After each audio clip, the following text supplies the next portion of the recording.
Hello po mga boss, kumusta po kayo lahat? Shout out po sa ating mga viewers. Kumusta na po ang inyong mga pananim dyan ng mga sili at iba pang gulay? Sana po ay maganda para kumita. Ngayon mga boss, nandito na naman ako sa aking backyard gardening na sili.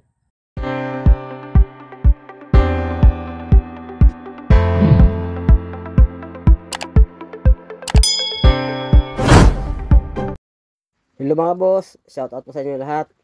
Ito mga boss, ang siling panigang na Hiwaga F1. At ngayon, mag-pruning na naman tayo dito.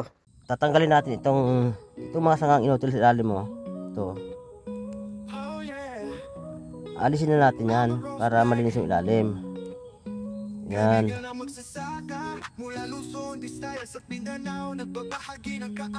Ayan. So, alisin natin ito. So, ito dahil malusog naman ito siya, iiwan na natin yan. Iiwan natin sa alisin. Ito, alisin natin ito mga dahon na ito. Yan. Itong malalapad na dahon sa baba, huwag natin ito alisin. Kasi ito yung magsusupply ng pagkain dito sa taas, lalo dyan sa mga bulaklak. Yan. Yan, tulad dito mga boss, ang alisin natin dyan ito. Ito yun. Ito. Yan, kasi wala naman silver yan eh. Ito, hindi na ito sa titino eh. Ito. Yan. Alisin natin ito siya.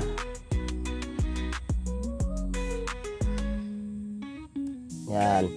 Ito dahil malusog naman siya na sanga na, huwag natin siya alisin. Sayang na yan eh. Magbubunga naman na maganda yan. Yan. Itong mga sanga na ito na itong sa akala nyo, ito walang kwenta. So alisin natin ito. Diba? Para mas maaliwalas yung ilalim ng sili. Oh. Ayan. At para yung pagkain niya eh walang kaagaw. Tuloy-tuloy siya pataas dito.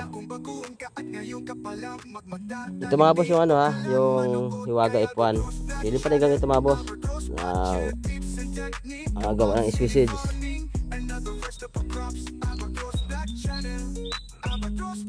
Ayan.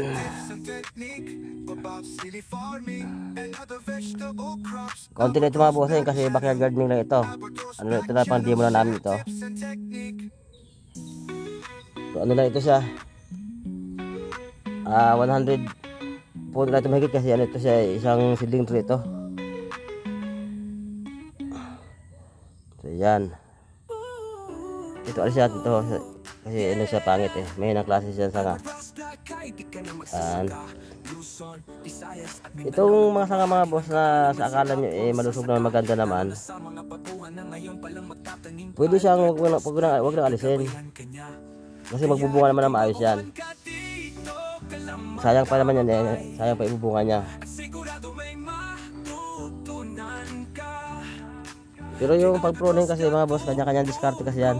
Bawat kasi magsasaka meron silang kanya-kanyang pamaraan ng pag-pruning.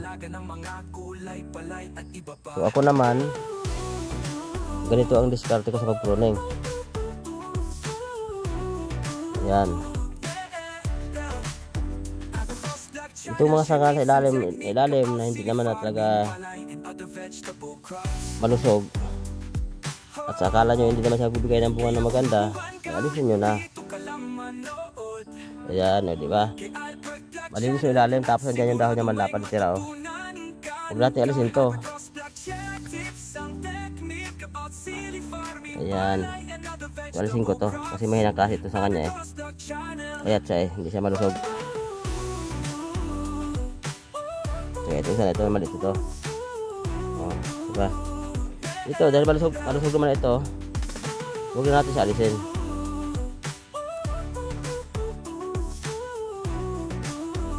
Ito lang mga mapangit na sanga, alisin natin dyan. Saka siyempre yung itong mga dahon ito malapad, ito natin yan. Ito. Para mas maganda. Nandito na naman ako kasama ang mga tropa Albertros, Black kaibigan ng magsasaka, magbabahagi ng kaalaman at idea kung paano magtanim at mag-aalaga ng mga gulay, palay at iba pa. Albertros Black ang kaibigan nyo, kaya kung baguhan ka, dito ka lang magtambay at sigurado. Tandaan nyo mga boss, ang pag-pruning maraming paraan. Kanya-kanyang diskarte, kanya-kanyang pamaraan. Mayroon sila na tawag na Y pruning at mayroong top pruning. So ako naman, ganito lang ako mag-pruning. Hindi ako nagpa-practice ng Y at saka top pruning. Ang nag-pruning ako ng sili, ito lang baba. Ito lang.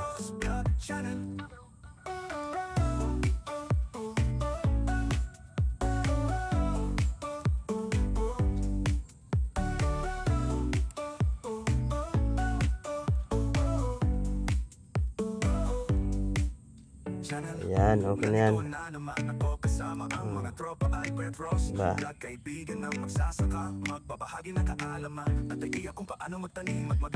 Ang laki na ito mga boss, oh. Tingnan nyo, oh. Transplant ito nung July 31. So, ano ito ngayon? 25 days ito ngayon. After transplanting. Ito yung hiwaga F1 ng S-message. So, marami na siyang laklak.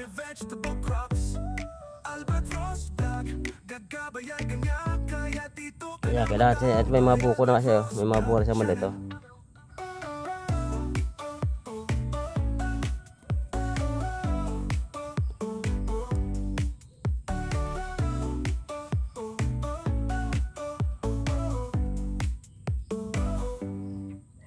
Channel. Oh, yeah. Channel. So, ang pag-pruning mga boss, kanya-kanyang diskarte yan. Depende sa farmers kung anong gustong pruning. So ako naman, ganito lang ako mag-pruning. Ayaw ko nang pinuputol dito sa ibabaw, ayaw ko. Ayaw ko nang dito nagpuputol sa sanga. Yung iba kasi sa top o kaya sa Y. So ako naman, dito ako sa baba. Tatanggal ang mga shoot kung kailangan tanggalin, pero kung hindi naman kailangan tanggalin, hindi ko na rin tinatanggal.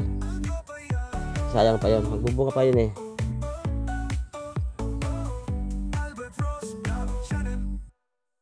So ganyan lang ako mga boss mag-pruning. Pero dati talaga, hindi talaga ako nag-pruning ng sili kahit kailan, mula noon hanggang ngayon. Kasi ayaw ko na po pruning. Tinaya ko lang yan, namumungan naman yan. Bagaman pag sobrang dami na sanga talaga ng sili, hindi naman lahat ng sanga niyan may pakinabang. Kasi ang iba sanga dyan, pag sobrang dami naman na talaga, hindi na rin po namumunga talaga yan. Lalo yung mga huling tumubong sanga na medyo naiipit na siya ng karamihan sanga na malaki na, hindi na siya nakakabunga kung minsan, hindi na rin siya nakakabulaklak. Kung namumulaklak man siya kung minsan, hindi na rin nagtutuloy. Dahil nga naapi na siya ng sanga malaki, yung pataba hindi na mapupunta sa kanya.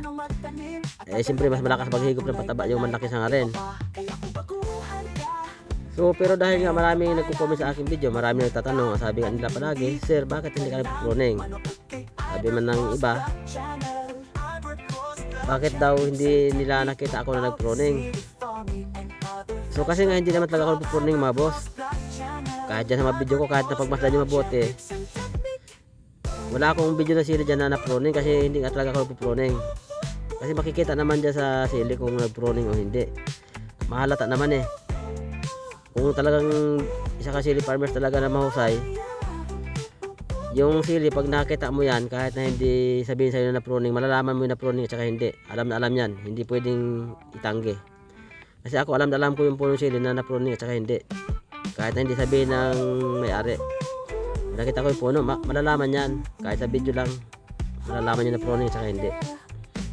So dahil nga sa maraming tanong at saka kahilingan ng iba, sana daw mag-pruning ako para makita naman daw nila kung ano daw yung diskarte ko sa pag-pruning naman. Kasi ang pruning hindi naman masyadong importante rin sa pananim. Maliban nga lang pag napapruning, meron talagang mga pagkakaiba nga rin. Unang-una yung mga sili na minsan kasi may mga pagkakataon na nag-alaga tayo sili, hindi agad nakakabulas na atraso. So ang pagtubo sa kanya atrasado rin. Minsan tumatangkad lang siya na walang sanga. So ang isang solusyon dyan, para nga magsanga siya, putulin yung talbos. Yung tatawag lang ng top pruning para tumubo ang sanga. Kung minsan naman yung iba, pag nagway na sanga at konti pa rin sanga, hindi sila kontento, pinuputol pa rin talbos. So Y pruning. So yan yung mga dahilan kung bakit nagpo-pruning. At sabi naman ng iba, para daw sa quality ng bunga, hindi po totoo yun. Kasi sili kahit di may pruning yan, pagka wasto ang pakain mo yan, at yung ugat niya walang problema, at tama yung nutrisyon na kinakain ng sili, kaya gusto mo sa hindi, ay maglalakihan yung bunga niyan.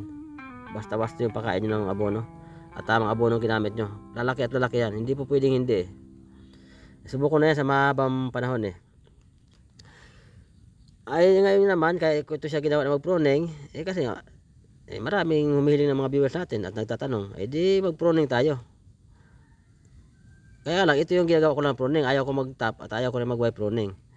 Alisin ko lang yung mga shoot sa baba para maging malinis yung ilalim. At yung mga shoot naman na wala naman ng pakinabang katulad dito, di alisin natin kasi yan, kakain pa ng pataba yan, aagaw pa yan So yan mga boss, ganyan lang ako mag-pruning mga boss Nagtatanggal lang ako ng mga shoot sa baba, yung mainutil na mga sanga na sa akala ko wala ng pakinabang at hindi na rin siya makapagbibigay ng maayos na bunga. At syempre para maalis yung mga dahon sa ilalim para maging malinis.